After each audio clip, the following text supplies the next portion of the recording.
Get hyped up, you spooky bitches. Pew, pew, pew, Pew, pew, pew. pew. Cue the air horn. Yeah. Okay, I think I'm first this week. Yes, you are. I'm What are we jumping talking right about? in. I'm wasting no Yeah. time. No. Remember last This- week I was like, I'm out of here. Yeah. I'm in here this week. At the very beginning. Yep. I have arrived. Well, first of all, this is Girls Gone yes. Spooky. Oh yeah, sorry. Eager beaver. Yeah. As the Canadians say, I'm being a keener, which I think is A an what? excellent a keener. Keener. Oh, how Like cute. when you're super keen. I She's know, very isn't that keen. cute? Yeah. Like if I someone like shows that. up, it's like, okay, keener, like you show up early.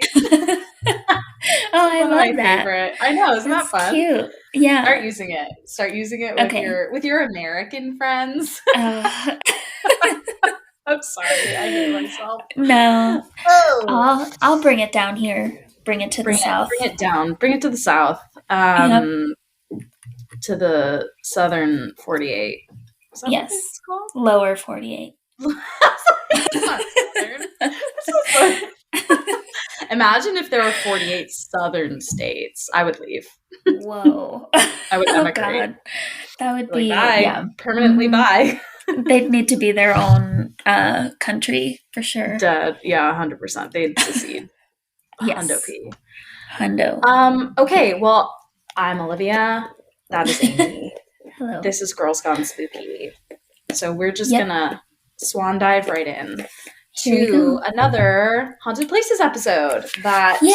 is inspired by a place that Amy found last week or the week before? Mhm. Last week? Yeah, Last week. Yeah. Coolio.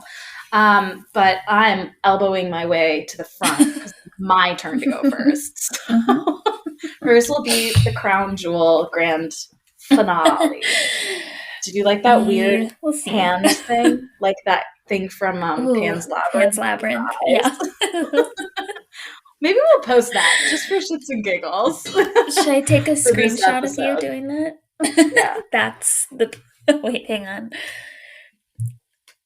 That's the image. Okay, got it. Excellent.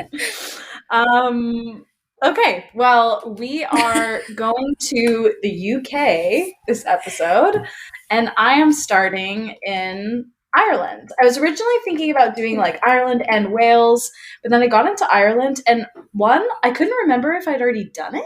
Like, I was like, did we already cover Ireland? But we definitely didn't, because once I started reading, I was like, there's so much. So, and things I had never heard of. So, cool. I have a bunch, and some of them have a lot more information than others. Some is like interesting, like legends, like not quite legends, but you'll see what I mean. You'll see what I mean. Yeah. Okay. So lots of like historical roots to things that are considered haunted that are like generic things. So okay, I'll explain. So let's do it. First, we are starting with Loftus Hall, which is in County Wexford. And it's beautiful. It's known as the most haunted house in Ireland and is said to be haunted by the devil himself. Yeah. The fate of Loftus Hall as one of the most haunted places in Ireland was perhaps set in stone due to its construction in 1350 during the time of the Black Death. Wow. So old. So old. I love the haunted stuff from Europe and literally anywhere other than North America because it's so old. Yeah. I know. So I love it. Not that there weren't people here at that time, but it's just we don't have the same like written histories, obviously. Right. Exactly. So the legend of Loftus Hall, so built in 1350, the legend, though, dates from the 18th century when a mysterious stranger came calling on the Tottenham family who occupied the house at the time. Legend has it that the Tottenham daughter, Anne, soon realized that this mysterious stranger was none other than the devil, due to the fact that he had a cloven hoof in place of a foot. Ew. So that's something. Mm-hmm. That's a sight to see. After the stranger disappeared, when he flew through the roof. Oh, yep. There's something weird going on. So yeah, something real weird. Or she's on acid. So maybe a combination of the two. Yeah. Anne, having brought shame on the family due to her supposed hysterics, which, like, kind of can't blame the family because that Yeah. sounds a little wackadoo, was subsequently locked away in her room where she died several years later. It is said that it's Anne who haunts Loftus Hall, which is said to be a hive of poltergeist activity to this very day. And going back to the devil piece, the devil also allegedly left his mark on Loftus Hall via a mysterious mark on the roof, which visitors can view via a pre-booked guided tour of the hall. So when he like bust out, it left a mark. It left a mark. Wow, cool. Wow. Yeah. So there's a little more that I found from Wikipedia. So this is actually from like a vacation site called Authentic Vacations. And it's like collection, I guess I can't think of the word I was thinking of, but a collection of haunted places in Ireland for people to tour. But then I kind of went down the rabbit hole on a lot of them. So Charles Tottenham, just to give some more background, became Lord of the Manor, having to actually adopt the Loftus name to inherit lands and title, like big historical complication. But he married the daughter of the first Viscount Loftus, and they had 6 children, 4 boys and 2 girls, Elizabeth and Anne. The mother, who he married, so he changed to his wife's name in order to inherit as the male patriarch. The mother's name is also Anne, which is a little confusing, but it's the daughter who had the kind of wild shit stuff. Yeah. Anne, the mother, becomes ill and dies while the girls are still young. And then 2 years later, Tottenham decides to marry his cousin. Oh. Also, like, sorry, and this is coming from someone very Irish. Like, how Irish is that? Yeah. Her name is Jane Cliff, and they live together along with Anne, the daughter, in Loftus Hall. So, a little more about the night when Anne kind of loses it. So one evening, Charles was resting in his home in 1775 with his second wife and daughter from his first marriage, Anne, while the Loftus family were away on business. During a storm, a ship unexpectedly arrived on the Hook Peninsula, where the mansion was located. A young man was welcomed into the mansion. Anne and the young man became very close. One night, the family and the mysterious man were in the game room playing cards. In the game, each player received 3 cards apart from Anne, who was only dealt 2 by the mystery man. A butler serving the Tottenham family at the table was just about to question the man when Anne bent down to pick another card up from the floor, which she must have dropped. It is said that when Anne bent over to pick up the card, she looked beneath the table to see that the mysterious man had a cloven foot. So it was then that Anne stood up and said to the man, "You have a cloven foot." And the man went through the roof, leaving behind a large hole in the ceiling. Soon Anne became mentally very ill. It is believed that the family were ashamed of Anne and locked her away in her favorite room, where she would be happy yet out of everyone's view, which was known as the tapestry room. She refused food and drink and sat with her knees under her chin, looking out the tapestry room window across the sea to where Dunmore East is today, waiting for her mysterious stranger to return until she died there in later in 1775. It is said that when she died, they couldn't straighten her body as her muscles had seized, and she was buried in the same sitting position in which she had died, which is so sad. Very sad. And then a couple people commented, this detail was pulled from Wikipedia but posted onto Reddit on a subreddit called Evil Buildings, which, like, definitely gonna dig into that more. Yeah, that's a good resource. Yeah, but a bunch of people had been there and were like, "Oh, this place is haunted AF." Wow. And a couple people, which is interesting, like, it's become a bit of an urban legend in that a lot of, like, older generations will tell younger generations the story, but without the location. So it's like they tell the story of the devil going through the roof and then her dying in the room later. I mean, even if she, fell ill, I guess, with some sort of, like, mental illness, clearly something triggered her, like, that's not just like you casually just lose your freaking mind. Right. Yeah, true. But There has to be something. yeah, something weird going on there. Hmm. Okay, so that is Loftus Hall. The next Cool. one is Leap Castle in County Offaly. Um, so there are a ton of haunted castles, as you can imagine, in I'm sure. Ireland. Hmm. Leap Castle has a history that is steeped in betrayal and murder, and I kept that phrase because steeped in betrayal is just so Hmm. It's poetic. it's Yep. so poetic. It's super notorious, this castle, and it's also one of the most well-known symbols of haunted Ireland, having achieved fame the world over due to appearances on TV shows such as Ghost Adventures, and Of course. also, of course, and also another one called Most Haunted. Mm. So there are a few different ghosties. The Red Lady is one who roams the castle clutching a blade, Yeah, that's disturbing. right, to the discovery in the 1920s of hundreds of skeletal remains. Mm. This building, for everybody like who learns of its history, who doesn't know about its history, is just like very disturbing and unnerving. Like the place is just real big creep show. Hmm. Um, so one of the most unsettling tales contained in the history of this castle is the story of brothers Thaddeus and I always say this name wrong. Tige, Oh, Teighe. And I've like TEIG. seen there's a rugby player with this name, and the Irish guy I was dating at the time told me how to say it, and I don't remember.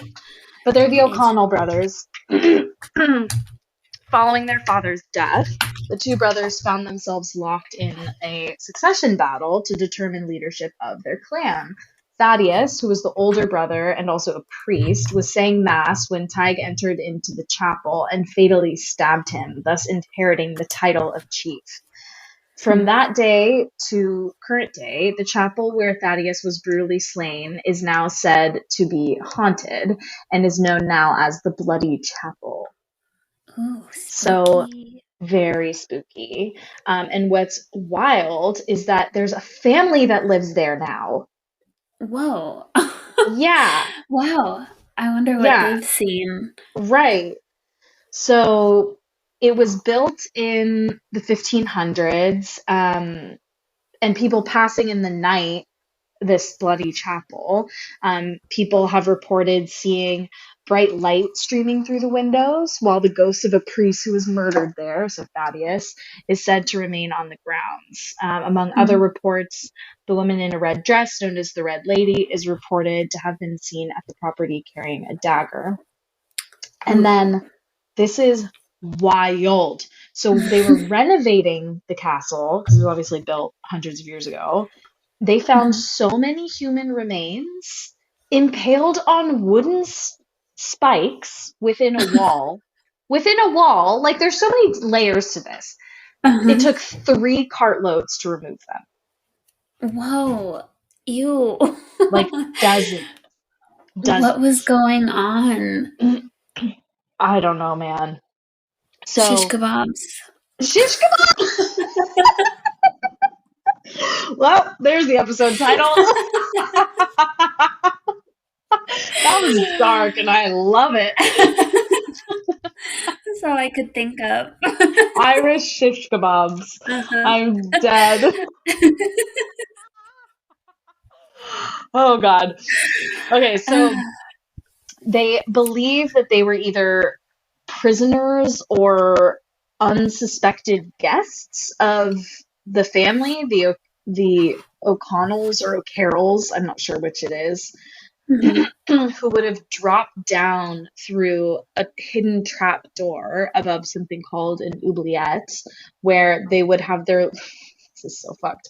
They would have their lungs it's like a booby trap. Their lungs would be punctured by wooden spikes below, and then they'd be Oh left god. to just die there within Oh earshot of people yeah. Oh partying. no. So Yuck. messed up. That is messed up. And an Ew. oubliette is like I think a pretty common like castle booby trap, which is basically like a secret. dungeon with an opening only in the ceiling. So it's like a well, basically. So someone Wow. who would have like fallen in, which is just so freaking wild. And then there was one other thing here about the castle's also said to be haunted by something called the elemental. And I couldn't quite figure out like what that was. Hmm. So I don't know. The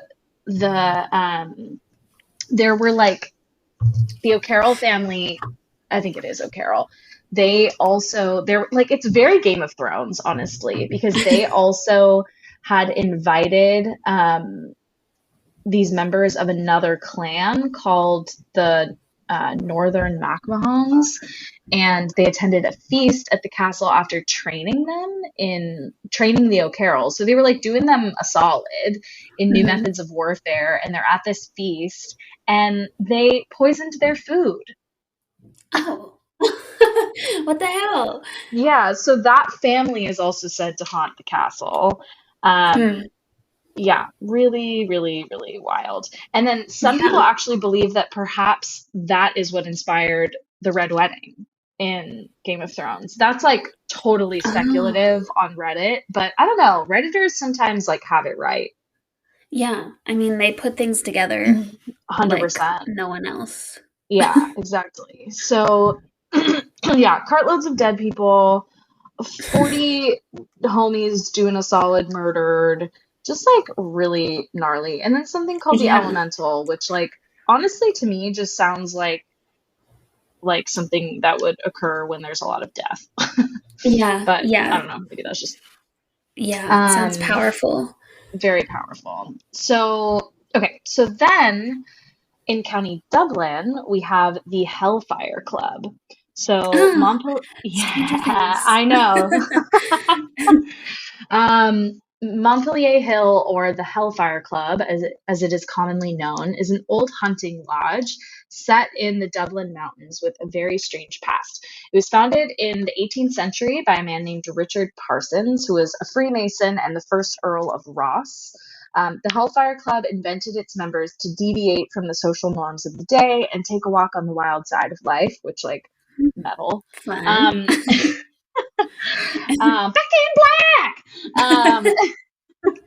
And if the Hellfire Club had a motto, then it was probably anything goes. So from debauched Oh. behavior to satanic rituals, Mm. nothing was really off limits for this crew. It said that the ultimate aim for members was to summon Satan to their meetings. Oh. And Okay. to this effect, members of the club, led by their president, the King of Hell, Oh. like, Wow. okay, that's a little Uh-huh. narcissistic, but all right. They dabbled in black magic, conducted black masses, and if legend is to be believed, the Hellfire Club also sacrificed animals, dabbled in cannibalism, Ew. sacrificing, and then consuming a servant girl in their quest to Mm. summon the Dark Lord, which is very creepy. It's very creepy and gross. Very creepy. Yeah, not great, not great, not great. Um, let's see. So that is Hellfire Club. That is one that like gets a ton of attention on Hmm. social media and like from tourist groups. Like people are like, absolutely Hellfire Club. Like this is the most haunted place. And it's very just like Wow. bland looking from the outside. Like it looks like it's probably just like a kind of a warehouse on the inside. So I don't know. It's kind Huh. of odd, but Yeah. curious, Surprising. Very very curious. curious. So Interesting. then we have the Liamani Castle. I know I'm butchering that, and I'm so sorry. In County Clare, which is, I think, right next to County Cork, where my family is from. Oh. So this castle has a very salacious history. Red Mary, who is known for her flaming locks and her fiery temper, ruled the castle with a fist of iron, often hanging servant girls from the windows by their hair until Hmm. they died. Oh God. Oh no. Until they died. Like, Uh, that's a really long time. yeah. How long can your hair hold the weight of your body? I don't know. I mean, Depends but if even you've bleached it. you got jokes today, girl. I don't think they were doing sun in at that time, but you never know. You never know. They were maybe Lemon putting lemon juice. juice. Yeah. Children of the Classic. 90s. Hmm. She was married, so Red Mary was married no less than 25 times, and it said that one of her many husbands met an untimely end when she kicked him in the stomach until he died. Mm. Wow. Yeah. Yikes. Unsurprisingly, she had a lot of enemies, Hmm. some of whom eventually captured her, encasing her in a hollowed out tree where she starved to death. Wow. Which is like honestly sort of a fitting end for a big old bitch. Yeah, like evil meeting evil, Evil. evil way Yeah, to die. exactly. So Mhm. today it's Red Mary who is said to haunt the ruins of the castle with Ugh, her screams. would So not want to run into she, her. yes, she's a creepy one. Hmm. Um, okay, so next on the list is in County Fermanagh. I'm really, you guys, I've heard of that. I can't speak Gaelic. Okay, good. Well, glad it sounds at least like familiar-ish. It's the Cooning Ghost. So this is a classic ghost story, and it focuses on Mrs. Murphy, her son, and 5 daughters who lived in a cottage near Brookborough, County Fermanagh, in 1913. According to reports by multiple people who visited the cottage at the time, there was a spirit there determined to evict the family from the house. Both night and day, rapping could be heard in the cottage. And it wasn't just the family saying this, it was like other people coming into the house were like, what the hell? Sometimes even to the rhythm of a song, and bed sheets could be seen moving to their own accord. Pots and pans Oh. would suddenly fly across the kitchen, and pillows would be pulled from beneath the girls' heads, which reminded Oh. me a little bit of Uh-huh. one of the weird like exorcism Yeah. Was stories. it in Salem or something? I think so. That sounds right. Yeah, I remember Um, that story. they failed many failed attempts to exorcise the poltergeist. The family was forced to flee, and the cottage has remained empty since. And that was 1913. So it's been a Wow. really long time. Yeah, but people can go visit this place or I no? guess so. It doesn't really say. It seems like you Yikes. can. I mean, it's just an empty cottage, so I'm sure they Hmm. have. It's like along a tour route, Yeah, um, but wild. ghost. Hmm.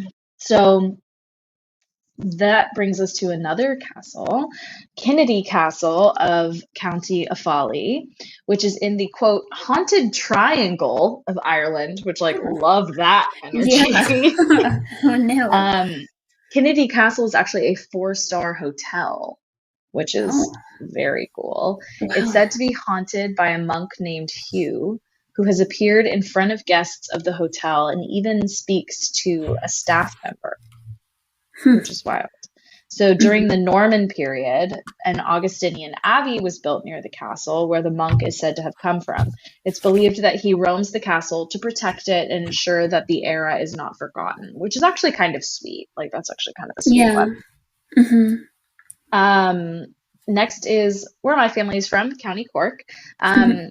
Located just outside of Kinsale, Charles Fort is a 17th century military structure home to a ghost known as, of course, the White Lady, because we got to have a White Lady in there. Typical. Hmm. Typical. According to legend, the White Lady is the ghost of a local girl who married a soldier, and on their wedding night, it's said that her husband fell asleep while covering a post and was shot dead by the bride's father without knowing it was his new son-in-law. Realizing what he had done, the bride's father threw himself off the ramparts. Oh. Upon learning of the tragedies, it just gets worse.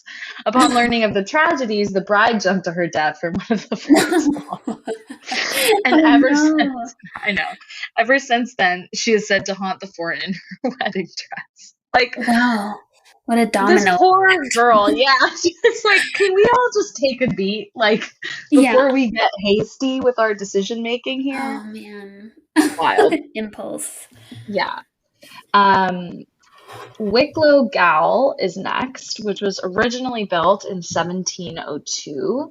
It closed its gates, which were also known as the Gates of Hell, for the Oh. final time as a prison in 1924. So this is a prison that was open for over 220 years. 222 years, actually, to be exact. Oh. Today, it's one of the country's most haunted places to visit, thanks to its history of housing inmates who were starved and tortured, which Mm. is definitely believable in the 17 and 1800s. Yes. Um, Ghost Hunters International visited in 2010 and discovered a ton of paranormal activity. During tours, visitors have reported seeing ghosts, hearing children crying, and seeing a young boy in the schoolroom, which is creepy. There's one detail, actually, I'll come back to that at the very end. Last one, the ghost of Ballygally Castle, which is in County Antrim. Ballygally Castle. Galley. I like that. It's another four-star hotel located along the Antrim coast. It has one room that's not available for booking. So Spooky. around 400 years ago, it said that Lady Isabella Shaw, who lived in the castle, was locked alone in the room by her husband, Lord James, after she gave birth to his heir. So there are two tales surrounding her death. The first is that while she was trying to escape to reach her child, she fell to her death from the tower. The second is that she was thrown from the window by her husband. So either way, she died, and she's Yeah. said to wander the corridors of the old castle while guests can visit her old room if they dare. But you can't book it. You can't stay in it. Oh, So that one interesting. is creepy. And then I wanted Yeah, to just very. go back really quickly. I forgot one thing around Loftus Hall. Mhm. This is the one who the mysterious stranger comes with the cloven feet and the devil goes through the ceiling. Right. Sightings of a young girl have been reported at the property since, and there was actually a photo in 2014 that went viral showing the ghost, quote unquote, of a girl and an old woman at Loftus Hall. So we'll definitely post the photo on our Instagram. Yeah, It's creepy. really it's actually really creepy. Like, and it's really like bizarre. I don't know. It's creepy. It's really creepy. It's like a young girl sitting next or standing next to an old woman who's seated, but it's like very clearly zoomed in on, like someone just caught a Oh, low res photo. It's actually really quite creepy. okay. I can't wait So to I see will it. post that for Yeah. sure. Oh, And then just a couple like really quick ones that are more like legendy. mhm. This is what I was referring to earlier about like not quite haunted things, but just creepy things that are like very mundane. There's one Yeah. called Hungry Grass, and I'm sure Hmm. this stems from the potato famine. Oh, But the story goes that if you're going for a walk through unknown fields, you may feel a deathly weakness of hunger on you. And that huh. means that they say you've stumbled upon the patch of grass that someone starved to death from during the famine. Oh, wow. So, Oh, yeah, so they say to keep a crust of bread in your pocket and eat it when this mhm. happens and you'll be saved. But I don't know what happens if you don't, like if you can escape Right. it. But I was thinking, like, Oh, so many people died. So it's like everywhere must be like yeah. grounds for hungry grass. Um, Wow. Interesting. Another one is called Fugimara. So basically, it's kind of similar. So it's like if you go into a field in the fog, where Hmm. you end up getting lost, like disoriented, and you're unable to find the gate or wall like out of the field. Um, Hmm. and it's probably like men coming home drunk and on a shortcut and getting lost and dying of exposure or slipping or something. But this redditor who posted about it talked a lot about their own experience with something similar, where it's Hmm. possibly that this like Fugimara thing, this like disorienting fog is also related to like the fairy realm.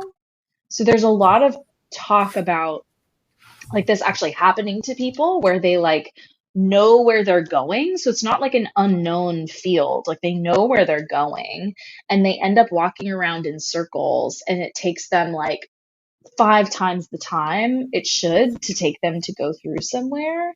And yeah, it's very weird. It's like this idea of like you accidentally stumble into like another world kind of through like some sort of portal. And there are Yeah. a bunch of people who talk about it as if like they really believe that it has happened to them. And Wow. I don't know, like the Irish are pretty superstitious, but still, it's just like it's just kind of creepy. Like you're just like, Hmm. okay, don't love that. Yeah, like the Um, Twilight Zone. totally, yeah, totally like the Twilight Zone. Oof. So that is all. That is it. That is spooky haunted Ireland. Um, Wow. I love it. definitely gonna post the creepy picture of the little girl and the old woman because that's a good one. Yeah. But yeah, now for the grand finale. Yeah, we'll see how grand it can be. Because yeah, I just have the one, but first, a couple things. If Yeah. you hear a saw in the background, it's because my dad is outside my window building a patio for us. Hell So yeah, Dad. ignore that if you Happy can. Father's Day to you from Dad. I like that Yeah, energy. I know. He's so sweet and he's Big been dad really into energy. this. Okay, wait, Oh. there it is. I don't know He how loud knew it is, but his ears were burning. It's not that bad. It's just yeah. you can just hear it in the background. Okay. All right, cool. Well, then the other thing, really quick, I actually forgot until you were talking about ghost tours that I went Mhm. on the Stanley Hotel Oh my ghost God. tour Oh my God. last weekend. Yes. Oh my God. Um, Tell us. yeah, it was so fun. And yeah, it was really cool. I think I mentioned this. So we went at like 9 p.m. Mhm. So the only downside of that is that you can't go up to the guest floors in case people are sleeping, Oh, right. which I would have loved to have seen that too. But either way, we Right. got to go to the concert hall and in the basement of the hotel and into like this ballroom area. That part was really interesting for fans of The Shining because he Yeah. described how when Stephen King and his wife stayed at the Stanley, they were the only two guests there because it was the off season, and how the staff member that was with them put one small table and two chairs like smack dab in the middle of this giant dining room. Whoa. And so they were the only two people eating in there. And apparently that's when it struck Stephen King like how eerie this place was. Yeah. And then apparently also the like night watchman or the caretaker at the Mm-hmm. Stanley was named Lou Grady, who I Hmm. believe is two characters in The Shining. There's one named Lou and one named Yeah. Grady. Yeah, So that's right.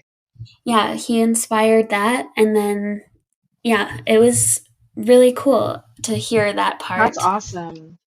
But then as far as the ghosts, they were actually more modern.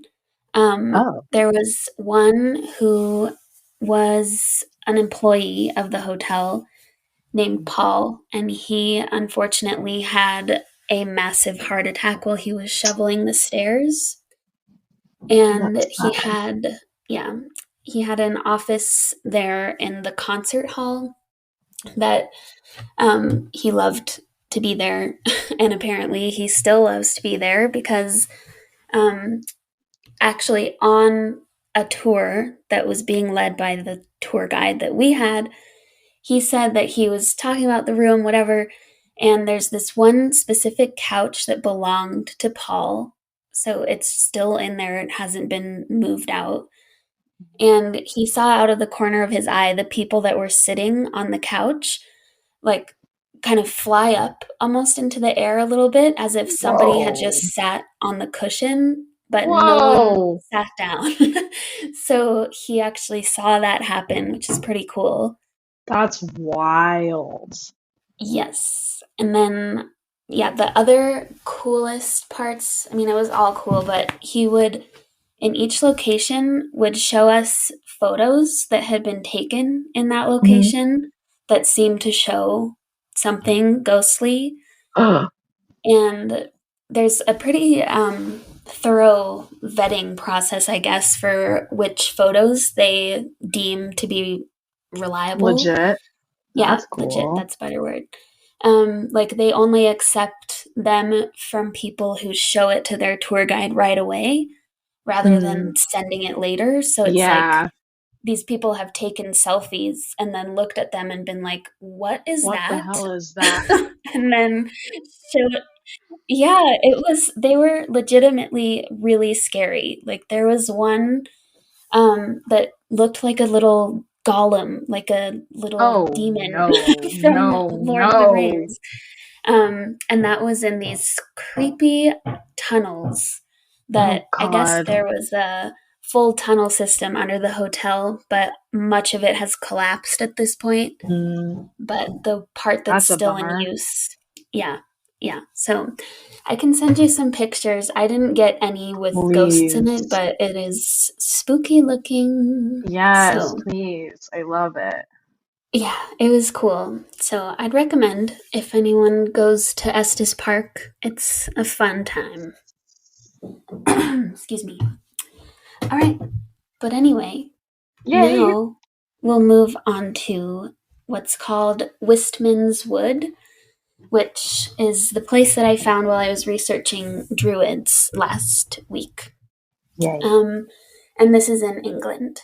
So, all right. So Wistman's Wood is an example of a stunted oak forest, which means that the trees in there don't grow taller than 20 feet high.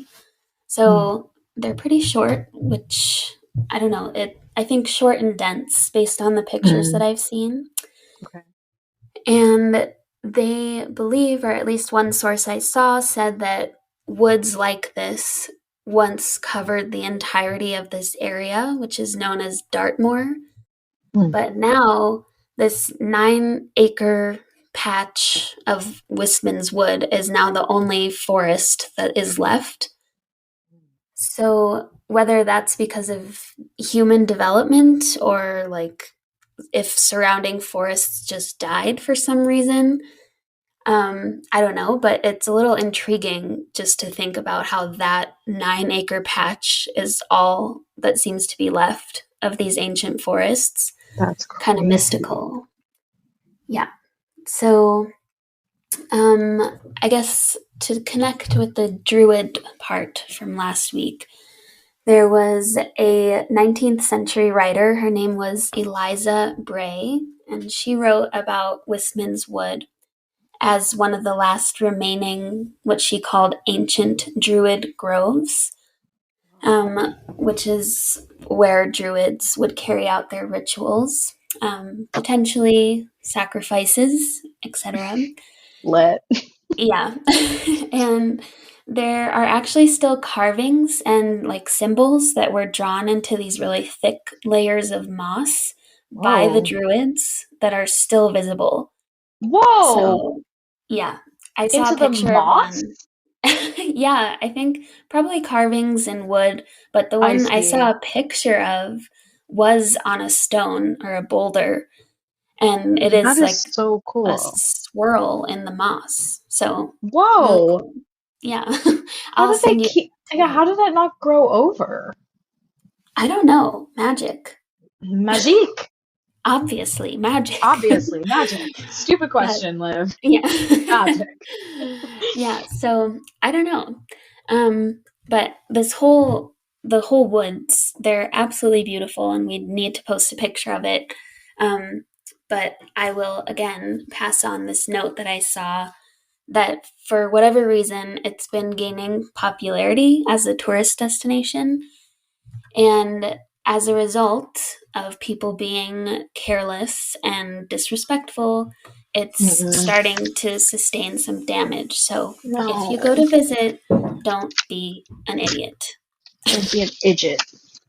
Yes. And then also, if you go to visit, you should probably avoid the woods at night because apparently That's when I'd want to when go. I know that's when things start to change. Shit's So, about to pop off. yep, you know it. You know it. And so the main spooky thing that comes out of this wood are the wished hounds. And that's What? wish with a T on the end. Okay. So wished, yeah. And depending on who you ask, these hounds are either guided by the devil himself or by a man who's maybe a ghost now at this point, known as the Dark Huntsman. I thought you were going to say the Dark Lord. No. The Dark Lord. Close enough. The Dark Lord. Yeah, basically. I mean, Dark Huntsman, Dark Lord, whatever. Excuse me. But as their reputation as like hellhounds basically suggests, they are not friendly dogs. They are described as being huge black dogs who have fiery eyes the size of saucers and vicious yellow fangs like that of a tiger. Being yellow just makes it gross. Yeah, it makes it worse. Probably smells bad, like like sulfur. meat. Yeah, yeah, ew. Dead meat and sulfur. Yikes. So yeah, they're a pack of dogs, scary. Some people suggest that these hounds would appear to hunt the restless spirits left behind after druidic sacrifices. Though, as we know from last week, whether or not druids actually carried out human sacrifice is not known. But the story of these hounds as hunters of sacrificial victims goes on to say that they would bring the carcasses, which I wrote spirits have carcasses, question mark. I want to hear your notes more. Spirits have carcasses? Yeah, little italics. They have carcasses? I don't know. I never thought of that. But yeah, me neither. I guess if demon dogs are in the spirit realm, who knows? They have access to different things. But they would bring these carcasses back to their master, probably the devil, who would, the Dark Lord. for whatever, the Dark Lord, for whatever reason, he would keep the body in a sack, and then depending on how he was feeling that day, I guess, he would let the dogs feed on the remains or just keep out the of body the sack? in a sack. Come on, guy. I know. Yeah, so that's devilish behavior. Yeah, seriously. But, yeah, so that's if the druids were performing sacrifices in the woods, maybe that's the case. But another version of the legend says that the wished hounds, their main target, was unbaptized babies. Come on. Yeah, which is dark. So this sounds kind of odd given that this is a very remote forest area, but it actually makes some sense when I saw this other source that talked about an old road that's just north of Wistman's Wood, known as Lick or Like, I don't know, Lych Way, that winds through the moors. And before cars, obviously, residents of nearby villages would have to walk along this path to get to the nearest church. So, if a baby was born at home in the village, they could be hunted by the hounds, like even if they were on their way to the church to be baptized. I suppose it's possible. Yeah, but apparently people were fearful of this enough that legend says that it became a custom to put a slice of consecrated bread under the baby's head while you walked to and from church until they were baptized. Excuse me. Yeah. Body of Christ. Exactly. Carry him with you. Yeah. But now a little bit about the Dark Huntsman, who's maybe also the master of the hounds. Okay. This kind of goes along with, I guess this is foreshadowing, but it goes along with the unbaptized baby part. Mhm. So the origin of the Dark Huntsman is unclear, but this is a story about him that I'm going to paraphrase, and it is written in Old English, so pardon me if I trip up on some of these weird things. So, this is about a man who was out, apparently it was Christmas or Christmas Eve. He was out in the moors at night, which it says he shouldn't have been. He should have known better. And this part is interesting just as another old legend, because apparently they believed that on Christmas Eve the stones would come to life and dance. So it's kind of like in Death Valley, those rocks that Yeah. move. Yeah, that's right. Yeah, but maybe more intense because it says danced frenetically. So I don't know. But he was out there and he suddenly heard the sound of a hunting horn. And in the distance, a hunter and his pack of hounds appeared. They were coming full tilt towards this man who was out in the moors. It says a maelstrom of big black dogs shot past, their jaws gnashing and snarling with blood-red tongues lolling out. They seemed to be baying, but no cry could be heard. Hot on their heels came a tall rider clad all in black, and he was mounted on a huge blacker steed with eyes of fire. Let's see. So then this is where I really have to paraphrase because this is written so weirdly, but Ye old basically, English. yeah. So the man says, "Hey, huntsman, what be ye a chasing? Give us some of your game." So he's asking, for whatever reason, some of the game that they've been hunting. Okay. And so the dark huntsman takes a bundle and says to this man, "Take that and think yourself lucky." Oh So God. he gives him something. This man in the moors continues home and he's feeling pleased, like, oh, I got some game and I didn't Right. even need to hunt for it. Uh-oh. So then he goes into the house and his wife says, "Oh, let's open it up." This is so dark. He says, "I met a huntsman who gave me some game and I want to see what we got." His face took on a yellowy hue as the woman passed him the lantern. He held it high and peered into the bundle that was sat in his lap. With a shriek, he leapt away, period.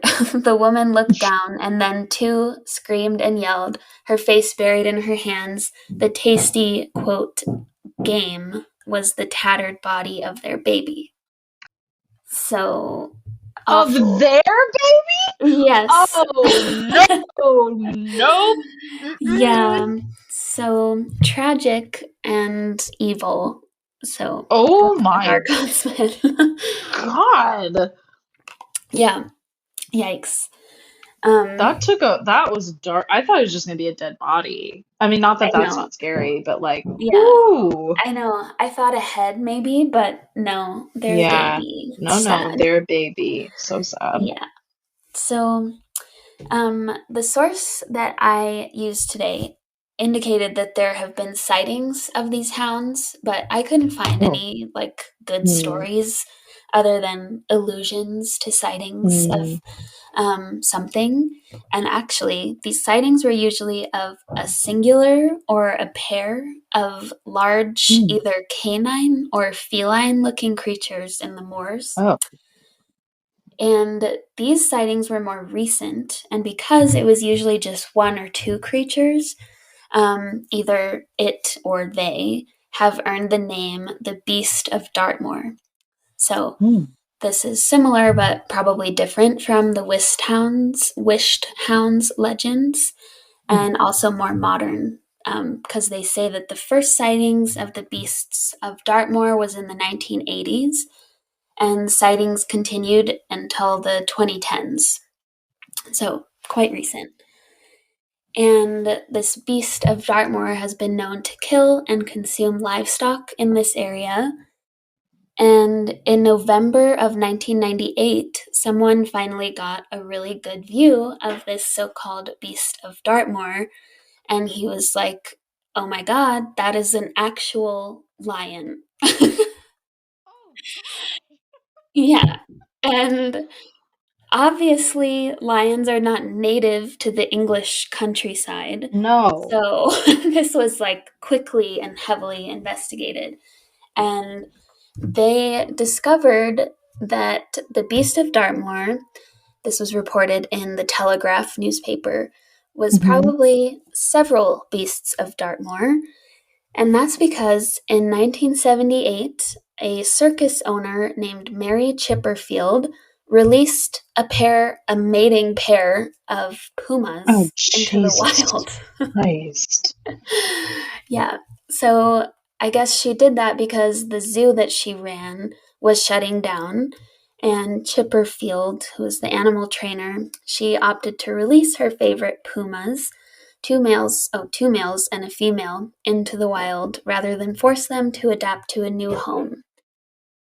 So, and actually, years later, the story behind her zoo's revival in 2011 was the basis for the movie We Bought a Zoo with Matt Damon. Yeah. So, interesting. But yeah, so there were legitimately beasts of Dartmoor because they were actual pumas that had lived there. So it makes sense, these sightings. And just one last little detail. Apparently that was not a crime to release exotic animals until 1981. So what she did was actually totally legal. She just let these pumas out to roam. Yeah, I don't know if they're still there or if they've died out. That sounds like very dangerous. Yeah, definitely. But I did see something that people have heard sounds in the forest and on these moors, so maybe it's pumas, maybe it's the hellhounds. Who knows? Oh my God. So yeah. Creepy. There's the finale. The baby killing hounds with the Docklord is definitely creep worthy. Yes, definitely. I wonder if it's just babies because I'm not baptized, so would Jesus. I get snatched? Babies only? Like, are we saying like toddlers are safe? Full-fledged adult women, we good? Right. Or what? I'm baptized. I'm baptized, so I'll just like, I don't know, pour some water on you. I'll just get some consecrated bread. Yeah. Put it in my pocket. Get some body of Jeebus, and then you'll be good to go. And then that'll save you from the hungry grass too, in case you get lost in Ireland. Oh my God, perfect. Two birds, one stone. Just carrying around a stale cracker for the rest of your life. Oh God. Funny. Well, this has been another episode of Haunted Places. So thank you for joining us. Stay spooky. Don't get eaten by hellhounds. We'll post some creepy pics, and we'll see you next week. Yeah, see you next time. Stay spooky. Thanks, guys. Bye. Bye.